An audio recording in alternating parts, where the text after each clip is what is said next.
All right, up first, we've got to talk about the dates that happened recently today in space. These are historical dates that that really set a tone for the entire industry. You know, they're historic, right? So on April 12th, that was STS-1, the first space shuttle launch. Columbia, astronauts Young and Crippen, they flew into space, spent 54.5 hours in space before landing safely on the runway. And, you know, the Space Shuttle, we said it in the post, it was an incredible program. It was so iconic. The Space Shuttle is one of the reasons why I got into aerospace engineering. Once I learned that there was a way for a normal person from a small town in Massachusetts to potentially work on the Space Shuttle, I mean, that was like, hey, sign me up for that. That's literally, the Space Shuttle is such a huge part of my origin story for even being on this podcast talking to you today. So that was really cool. We shared some footage from NASA that was really cool. Now in history, the first private mission to the International Space Station, Axiom-1, arrived at the space station. This was on April 9th. So they launched on a Falcon 9 Crew Dragon capsule and made it to the International Space Station. 4 astronauts, private astronauts, not actually assigned to the ISS for any missions, but they were up there and they had their own missions, and they were spending that time doing what astronauts do in space. And this is that first. Axiom is a company that wants to launch these private missions to the International Space Station and wherever else they can launch people.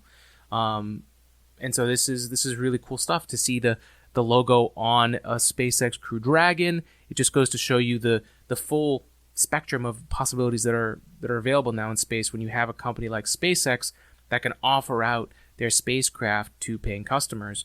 It doesn't just have to be NASA. It doesn't just have to be SpaceX. It can be all these other companies that can then build an entire industry and a space economy. We've talked about that in other episodes of the podcast. And of course, we want to talk to more people about that more, because that is something that is becoming more of a reality. As we do more things in space, there will be a reason to send things into space, more scientific opportunities, business opportunities to expand on that. So Axiom-1 crew is now spending a little bit more time due to the weather on return. So sadly, they have to spend more time on the space station than their original 10-day mission. But I'm sure they'll be just fine and enjoy themselves in the process.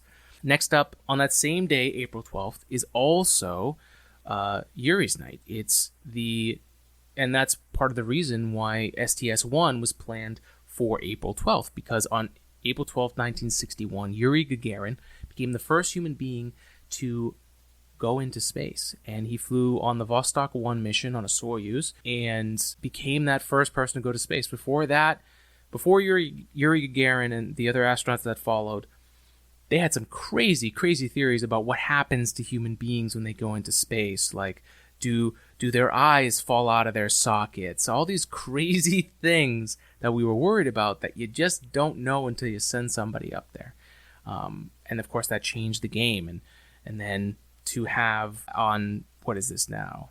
How many years after? 20 years after Yuri Gagarin was the first launch of STS-1. And the fact that they pulled that off, the timing, the launch windows, to have that first mission go and launch on that date is historic. So we wanted to make sure we brought that up. And then, of course, that same week is when the Apollo 13 mission happened. So April is a very, very busy month for space. In the summer months, really, they some of the busiest historically. Part of that is launch windows. Part of that is just the timing of when space activities happen, especially when a lot of these dates are based around U.S. dates and whatever can happen in Florida in those launch dates. So that's some of the history there that we want to keep you updated on, and that's what's been happening today in space.